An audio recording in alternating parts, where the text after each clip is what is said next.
Hello, everybody. All right. So here's a little interesting story that I really don't think that you could ever get away with now. But this is, and this is why I came across this. I've been junking out on old 80s movies, and one of them that I came across is this movie called The Man with Three Wives, starring Beau Bridges. And so I was like, it said it was based on a true story, so I did some research, and I found this article from 1991. So that was, what, 21, 30, was it 30 years ago? Yeah, something like that. What is it, like 30 years ago? 1991? 1991, 2001. Yeah. Yeah, okay. So, anyway. I suck at math. So, the doctor led 3 lives with 3 wives. And it's entitled Polygamy. Stanford professor never divorced and kept households with each of the women. Truth emerged after his death in August. So Dr. Norman J. Lewiston, a professor of pediatrics at the Stanford University School of Medicine, believed in the institution of marriage. He believed in it so much that he got married 3 times without ever having the benefit of divorce. For more than 5 years, the prominent doctor lived a life of deception, juggling first 2, then 3 wives, as well as a busy schedule of teaching classes and treating patients. His complicated life began unraveling the summer when his 3rd wife, Robin Phelps, a nurse in San Diego, became suspicious and uncovered the secret. In August, when the 52-year-old physician died suddenly of a heart attack, the truth surfaced, shocking those in the Stanford medical community who knew him as a dedicated doctor and a pioneer in research on cystic fibrosis. Once you've had a relationship with Norm, you had a relationship with the rest of your life, Phelps said in an interview. You never said goodbye to Norm. To outsiders, the bearded, overweight Lewiston appeared as a manipulative villain who lived a lie and took advantage of women. But to many who knew him, he was a caring person who couldn't say no, a doctor who often witnessed the death of patients but had difficulty parting with people, a man whose life went quietly out of control, who did not have the inner strength to be honest. The way he conducted his personal life, however, has left a stain on an otherwise stellar career. It raised questions about the way he spent at least $7,800 in research funds and left a tangle of legal questions for his 3 wives to sort out. It's easy to fantasize about how much fun he was having, but I think it was hell for Norman, said one of his colleagues who spoke on condition of anonymity. I think he got himself into a complete mess and didn't have the character to get out of it. By all accounts, Lewiston was intensely committed to his patients and was nationally recognized for his work in treating cystic fibrosis, which is a crippling genetic lung disease that often kills its victims in childhood. A professor at the medical school since 1974, he helped develop protocols for heart-lung transplants and served as chief of allergy and pulmonary care at the Lucille Salter Puckard Children's Hospital at Stanford. Those who knew him say he was not a slick operator who was simply out for himself. They suggest that his weakness in handling his personal affairs was the flip side of his strength as a doctor and his devotion to people. He truly hated letting go of anyone, said Katie Lewiston, 44, his 2nd wife. He was an incredibly kind and caring person, the kind of person you instantly like, said Phelps, 42, his 3rd wife. Everybody just loved him. Lewiston married his 1st wife, Diana B. Lewiston, 51, in 1960. They lived in a modest 1-story house in Palo Alto, not far from the university, and reared 3 children. In 1985, he married his 2nd wife, Katie, at a public ceremony attended by many of his colleagues from Stanford. They, like Katie, believed that he had divorced his 1st wife. The couple shared a house in nearby Los Altos, and she became his wife in public, attending events connected with the medical school and the children's hospital where she had worked. In 1989, he married Phelps. They had known each other well since the 70s when they worked together at the hospital before she moved to San Diego. Before they got married, she said Lewiston showed her copies of what he claimed were divorce records from his earlier marriages. He forged them, I guess, she said. Using the excuse of his medical work, Lewiston split his time among the three following what must have been a very rigorous schedule. At the end of his workday, he usually went home to Kay Lewiston, wife number 2, according to the sources familiar with the arrangement. Around 10 p.m., he would leave, saying he would sleep at the hospital. Instead, however, he went to Palo Alto to the home he shared with Diana Lewiston, often leaving early in the morning to go back to Los Altos to have breakfast with Katie Lewiston. About 2 weekends each month, he traveled to San Diego to visit Phelps.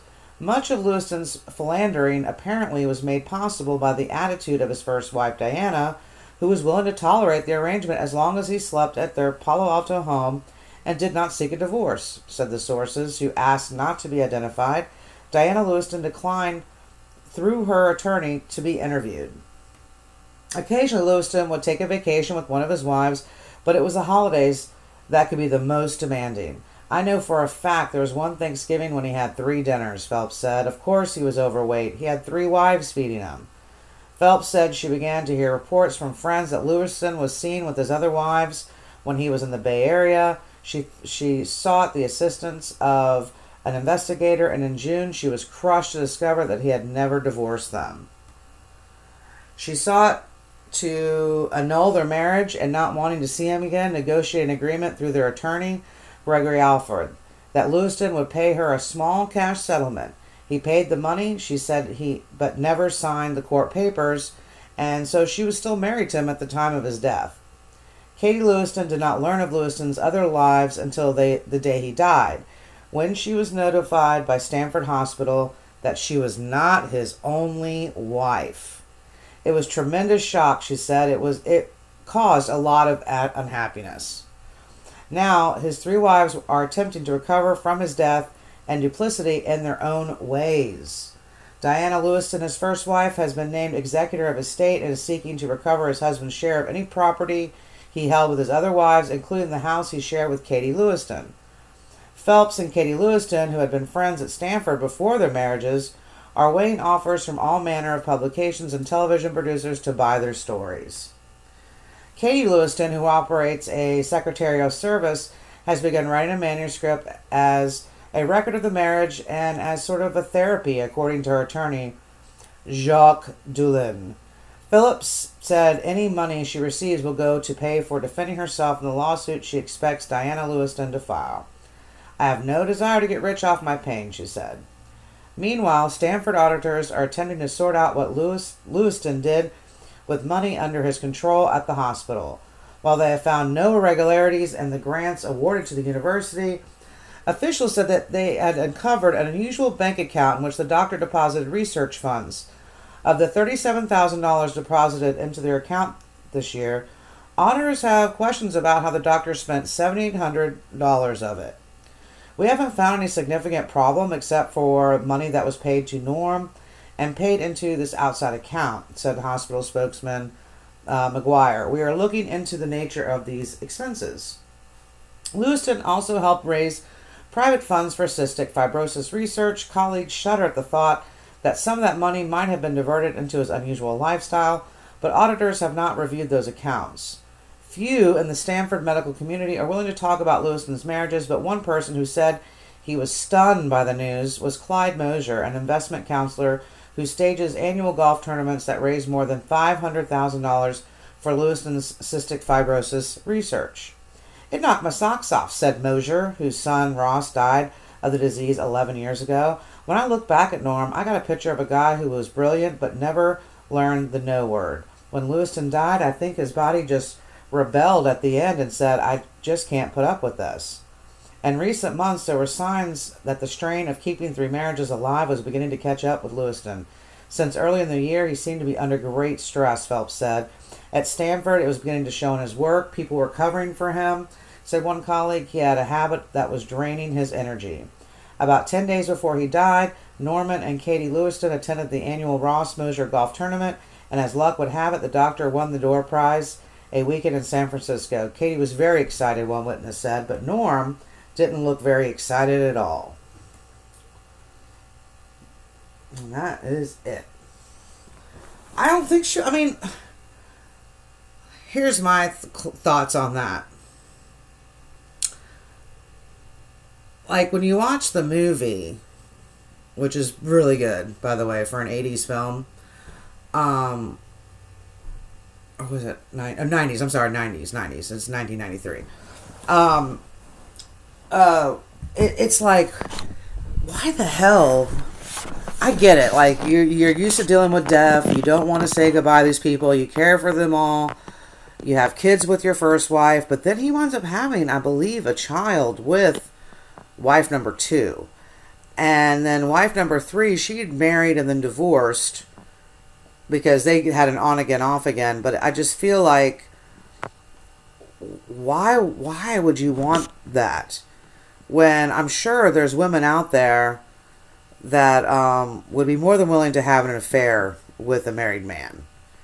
So I just don't understand why he had to just marry each person and try to live triple lives, not even a double life, but triple lives. Because it just seemed like that's just so much work and just so much effort, especially when you're a doctor. Like when you're watching the movie, I mean, his beeper's going off constantly.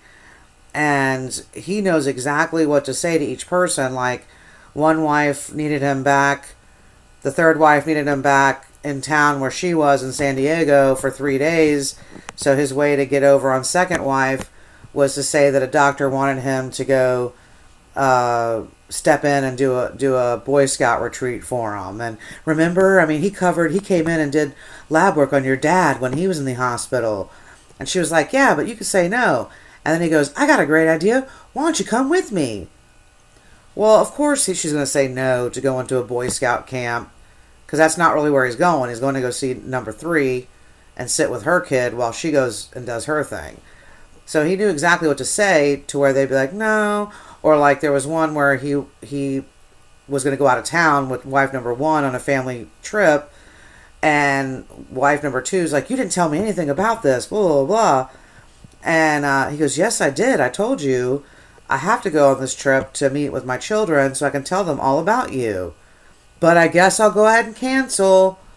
I mean, they're used to it. And then immediately the wife is like, oh, no, it's okay. So I don't know if they just were like, this is how a doctor is. This is how, this is the price of being with a doctor. But I'm really thinking that the first wife had to know something was up. And she was probably like, look, as long as he's not trying to leave me and he's paying the bills and I can do whatever I want and I'm raising the kids and the kids are getting whatever they want, then there you go. So, I mean, I don't know. I personally, if that was me, well, this shit will not be happening. Not going to be happening. So, but anyway, check out the movie. I'll add a link to the movie if you guys want to watch, but I'll add a link to the movie, and I'm going to see if I can add some, hopefully by the time you're watching this video, I'll actually have some pictures to add in here, but I was just doing a little quick thing, because I was like, is this a real story? And I'd like to try to find, like, what articles and stuff. Let me see if there's anything else real quick on this guy that's worth anything. Hang on.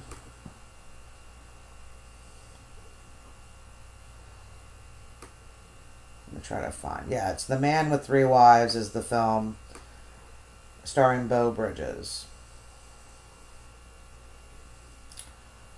And then, yeah, it's 1993. That's what I wanted to, okay. Yeah, you can, like, Google it, and then a bunch of stuff comes up. Let me see. Let me see if it's all about him, because there's actually quite a few.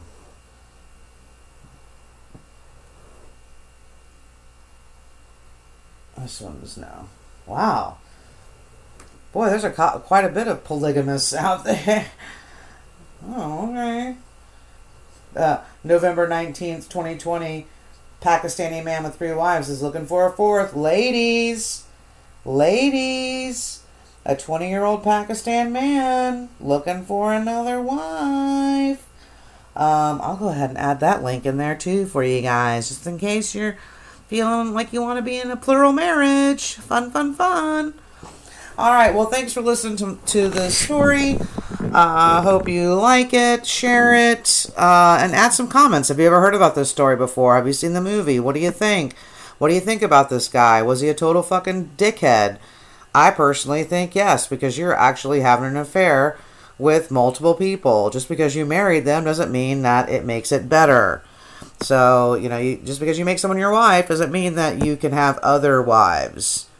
Unless they all know about it. So, I think the smart thing would have been for him to claim to be Mormon and say that he believes in plural marriage. And then they'd be like, what? Yeah. So, see you guys later. As always, have a good one and stay safe and love ya. Bye.